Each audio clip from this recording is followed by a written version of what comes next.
Don't let your woman keep you in debt, part 5. Don't let your woman keep you in debt, part 5. What's up, everybody? My name is Kier, and you are watching the important things that really matter today. We're going to be talking about don't let your woman keep you in debt, part 5. Very, very important information. Very, very important information. You want to share this video with as many people as possible. You want to share this video with as many men possible. Young men, older men, men, period. Share this video with as many men as possible. That way, it will keep you out of a certain amount of debt, a lot of debt, if you will follow the instructions. Follow the instructions, part 1, part 2, part 3, part 4. If you haven't looked at don't let your woman keep you in debt, part 1, or don't let your woman keep you in debt, part 2, or part 3, or part 4, you want to look at everything that I'm talking about here, because all of the information, don't just start at the beginning of the video and go all the way through the video. Because if you just take out just one little chunk of the information, you're going to be probably missing a whole lot of information that can help you to save thousands of dollars and also help to save you a whole lot of pain and suffering. And I promise you that if you subscribe, I promise you that if you subscribe, I promise you that you will have access to information from my channel. If you go through the playlist section of my channel, you will have access to that information to be able to save you thousands upon thousands of dollars, maybe even hundreds of thousands of dollars. And for some people, it might even save you millions of dollars, okay? I promise you, if you subscribe and you share these videos, it will save you thousands upon thousands of dollars and also save you a whole lot of pain and sufferings. Once again, don't let your woman keep you in debt. Part 5, you are supposed to be head of the household. You are supposed to be the leader in your household. Whether it's a wife, whether it's a girlfriend, you're supposed to be the leader. And part of getting to know a person is, does this person have any problem in following your leadership? Some men don't know how to lead. If you don't know how to lead, then you probably don't need to get married to anybody. So you should have leadership abilities, leadership skills and stuff, because you are the one that's going to have to stand before God Almighty in the end and tell him why you ran your household like you ran your household. Why did you let your wife run all over you? Why did you let your wife get you in so much debt, get your household in so much debt? If you go back to part 1 of don't let your woman keep you in debt, make sure you go back to part 1. Part 1 of don't let your woman keep you in debt goes in specifically how this one particular woman caused her husband, basically in a nutshell, deleted her husband due to financial stress that she caused. And then when the husband had a massive heart attack, all that stress went from him to her. And now she's walking around, I don't know what I'm going to do. I don't know what I'm going to do. I don't know what I'm going to do. But the wild thing about it is she put herself in that situation. Her husband probably would still be living right now if number one, if he was stayed in a leadership role and required her to not spend as much money and then put actions in place to prevent that from happening. He didn't do that, but it's also her fault too. She kept doing it, kept putting the family in debt, kept keeping the family in debt, which basically in a nutshell, stress can delete you. Did you hear what I said? Stress can delete you. Financial stress. They did an autopsy on the man's body after he had a massive heart attack and hit the floor. After they did an autopsy on the body, they found there was nothing wrong with the man. He just died. Massive heart attack. He died because of stress. Did you hear what I said? The man died because of stress. Because of the financial stress that his wife was putting the family up on her, because she wouldn't stop running the credit cards up to the max. So you need to go look at don't let your woman keep you in debt, part 1, part 2, part 3, part 4, and this is part 5. Now, folks don't understand that you're really supposed to try to get to know people. That's part of the process of trying to get to know a person, whether this person will be a good wife for you or not. Okay? You sit down and you talk to a person. That's the whole purpose of dating someone. First thing you should find out is if she's dating other people. If she's dating other people, you save yourself some money, save yourself a bunch of money, leave the person alone. Why are you dating somebody, spending money on somebody, and she's seeing other people? Duh. Some people stuck on stupid, okay? You don't start off with coffee dates. Take them out for coffee. Take them out for coffee and a donut or so. Get to know the person. If she says, I don't do coffee dates, I don't do tea dates, she's like, okay, bye, click, hang up, don't call her no more. She's letting you know, I want you to spend money on me. And eventually it's gonna get up to that if she's not seeing other people. But why would you spend money on somebody who is dating other people and screwing around with other people? Why? As soon as you find out that person is screwing around with other people or dating other people, leave them alone. You're wasting your money. Why are you gonna feed the person and she's screwing around with other people? Follow what I'm saying? So, but I'm talking about if you're in a relationship with you're dating exclusively. So the first thing you should only be doing is making sure you taking on coffee dates, tea dates, get a coffee and a donut or a sandwich or something like that. Okay, do that. That's cool. And ask a bunch of questions. Find out where their head is at. And part of the thing of being able to find that stuff out is asking them a bunch of questions. There was a particular woman that I was dating, I was thinking about dating, and we were talking. I was like, oh, she's a cutie. I wanted to see how she was doing. I want to get to know her. And so I have an engineering background. I got a Bachelor of Science degree from Big Ten University. I had worked for one of the big three automobile companies. One of the big three automobile companies, I saved them about $20 million over a period of 10 years. That's pretty good for African-American brother that went to a poor public school system. That's pretty good, right? And so anyway, finally became an engineer, saved the company over $20 million, about $20 million over a period of 10 years. And so I have an engineering mindset, which deals with costs and manpower. And so I was talking to this particular female. She went to a rival university of mine, a rival Big Ten university here in the state of Michigan. All right, she went to one school and I went to the other one, but both our Big Ten schools were rivals against each other. And so anyway, so I was talking to her. I was talking to this woman, I was trying to get to know her. And she told me she went to one of the rival university that I went to. The rival, I went to the other university, she went to the other one. So anyway, she told me, yeah, she went to this university. And when she said that, all of a sudden my mind was like, this woman's in at least $100,000 worth of debt. And then, so I said it out loud. I said, oh, you must be about $100,000 worth of debt. Now her look on her face, she did this. She went like, She kind of like looked at me like that. And since I've been around so many different people, I knew what that meant. That let me know that I was wrong. And she actually was in more debt than $100,000. She was more like, I was like, this woman's in $150,000 worth of debt, student loan debt, $150,000. And then I asked her an obvious question, which was a good question. The question that I asked woman, I was like, hey, so you didn't just get your degree, start working, and start paying the money back? Oh, no, I didn't do that. So I'm sitting up here like, see, that's the logical thing that people would do. It's like, okay, you're in all this debt. As soon as you graduate, get you a job, start paying the money back. Oh, no, that's too logical. That makes sense.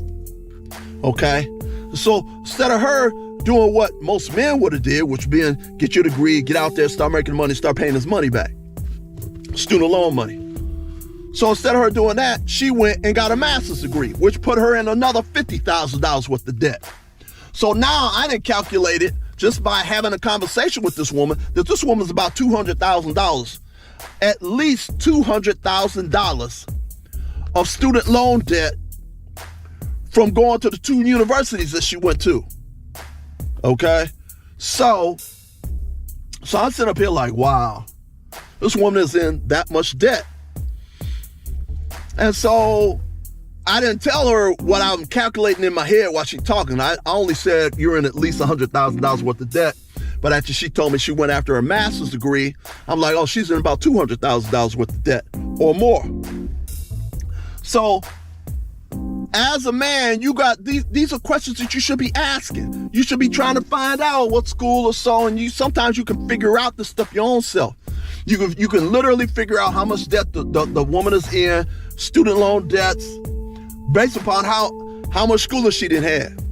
You can estimate, and it can be anywhere from $150,000 worth of debt to $400,000 or $500,000 worth of debt, depending on what she is.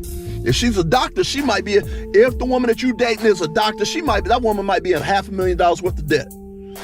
20 years from now, she'll still be paying on the debt. And I have dated a doctor before. I mean, she was okay. She was all right. But she was okay. That woman could have been in $500,000 worth of debt because she went to med school or more. A woman could have been in $1 million worth of debt because she went to undergrad and then went to med school. But that's another woman that I had dealt with for a little bit, for a real hot second. Man, I was like, oh, well, I don't think this is going to necessarily work out for me. But anyway, what is the important thing that I'm asking? These are the things that you ask if you're dating somebody. You're really supposed to get to know a person. You're really supposed to get to know a person. You're really supposed to get to know a person. And so you need to see if this person is a money-hungry person. Is this person going to be spending up all your money? You need to be seeing, is this a person who is in a whole lot of debt, and do you want to take on that debt? Because if you are marrying somebody that is a professional, if you are marrying somebody that is a professional, you don't want to find out after you marry them that your wife is in $200,000, $300,000, $400,000 worth of debt.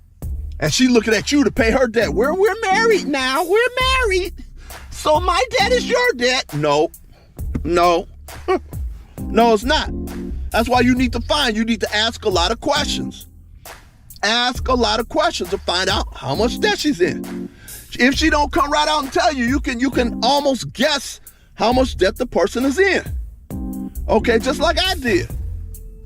And so when I figured out that she was about $200,000 worth of debt, I'm like, okay, yeah, nice getting to know you. Yeah, okay. All right, she went her way, I went my way. Why is that? Because if you were to marry her, she gonna look at you and say, we're married now, so my debt's your debt. And no, it's not. Her debt is not necessarily your debt. That debt was accumulated before she met you. That's her responsibility. Now, some people say, oh, now it's your responsibility. No, it's not. You determine, I didn't know you. And since I did know you, I wasn't here to advise you to get yourself in all that debt. Even if you marry somebody, which you don't want to do, marry somebody in a great deal of debt, because then they're going to expect you to pay all that debt off. Woo, I don't have to worry about that. No, you do have to worry about that. And then seeing that 80% of divorces are filed by women, should you pay that debt? If 80% of divorces are filed by women, should you pay that debt? I'll let you answer that question. If 80% of divorces, 90% of divorce, 90% of college-educated women file for divorce.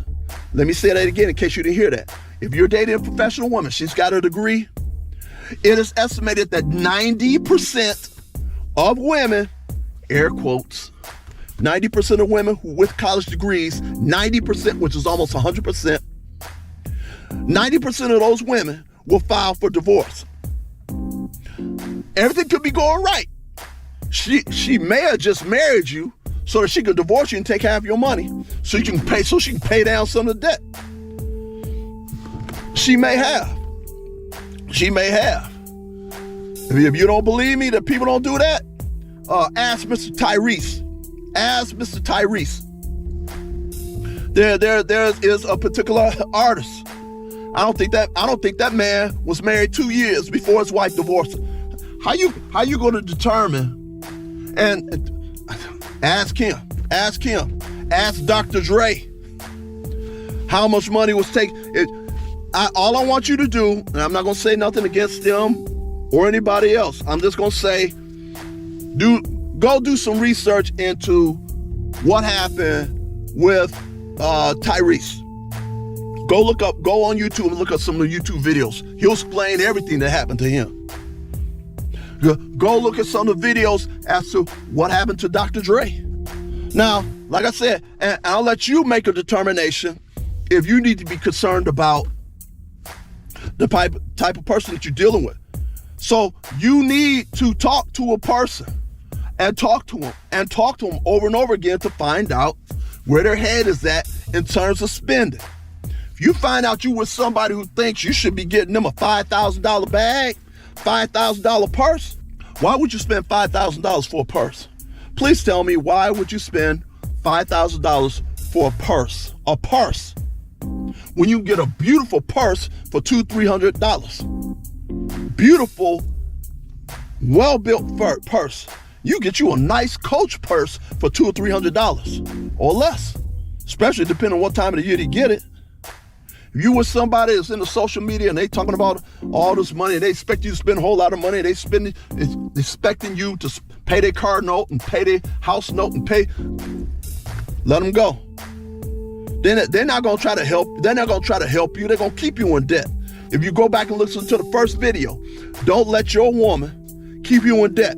Part 1, part 2, just look the whole series. We'll give you things to look out for as to whether you need to be bothered with somebody or not. You don't want to get with somebody that every time you pay the credit cards down, they're running the credit cards up. And then the financial stress, and you talk to them, and you talk to them, and you talk to them, and they keep running the credit cards up, keep running the credit cards up, keep running the credit cards up, until one day you in the bathroom, and because of the financial stress that your wife is putting you up under, you have a massive heart attack and hit the floor. Go look at part 1, part 2, part 3, part 4, especially parts 1 and 2. Share these videos with as many people as possible. You see what happened to that guy. His wife put him and the family up under so much financial stress, that dude dropped dead. And then soon as he dropped dead, all the stress that the wife put the husband up under transferred to her. She walking around like this now. I don't know what I'm gonna do. I don't know what I'm gonna do. I don't know what I'm gonna do. How I'm gonna pay back all that money? You the one that put the family in debt. You kept running up the credit cards, but you don't know what you're gonna do now. Yeah, the husband dead. The husband is gone due to stress. And he did an autopsy on the husband's body. Nothing wrong with him. Had a massive heart attack. He had a massive heart attack because he's under so much stress trying to pay the credit cards off. I even tried to talk with the woman. I said, do you know what your husband was trying to do? Your husband was trying to pay all the bills down. I said, because I'm an engineer. I'm an auto engineer. I understand how auto engineers think. How engineers think, period. We are trained to solve problems. Okay? I'm talking to the woman. I'm like, hey, your husband was trying to pay all the credit card debt down so he can now, after all the debt is gone, now he's got all this extra money to make investments so that the investments could start bringing money into your household, so that if you do like spending a whole lot of money, now you can spend money and it don't affect the household so much. And so she'll stand there, yeah, I shouldn't have done that. You're a full-grown woman. You're a full-grown woman. You don't know that? Now she don't have no husband. Now she walking around like this. What I'm gonna do? She had to leave the house because she kept running up the bills. Had to leave the house. Had to move in with a friend. Now she got to move into a place which is a lot smaller than what she had before. Her husband probably would still be alive right now. But I was trying to tell her this is what your husband was trying to do. But he couldn't save no money because you kept running the credit cards up all the time. Then he had a massive heart attack. And like I said, That's why you talk when you're in the dating process. You talk to them. You find out what they think about. Find out what they think about spending money, saving money, working together. If their mindset is what's mine is what's yours is mine, you leave them alone. Every time you talk to her, she talking about pay my car note, pay my rent. You just met the woman. She talking about pay your car note, pay your rent. Leave them alone. Leave them alone. You find out the woman that you dating right now, and it looks to get serious. You find out she in $200,000 worth of debt, $300,000 worth of debt, $400,000 worth of debt. Let me ask you this question. If the situation was reversed, she asked you out, and she found out you were in $300,000 or $400,000 worth of debt, you think she'll be seeing you? She think she will be dating you? Probably not. You got to take the same attitude. She in that much debt? Yeah, I don't know about that. Even if she's making $100,000 a year or $120,000 a year, still gonna probably take her 30 years to pay that $300,000 or $400,000 back. She'll be 60, 70 years old, still paying her student loans off. Okay, yeah, so I'm just like, these things you got to take in consideration before you decide to marry somebody, because she's going to expect you to pay the debt. But trying to get you some information that'll help you, trying to give you some information that will help you. Please like, please share, please subscribe. Please like, please share, please subscribe. If you subscribe, I guarantee you that you have access to videos that will help to save you thousands upon thousands of dollars, and also save you a whole lot of pain and suffering. Peace.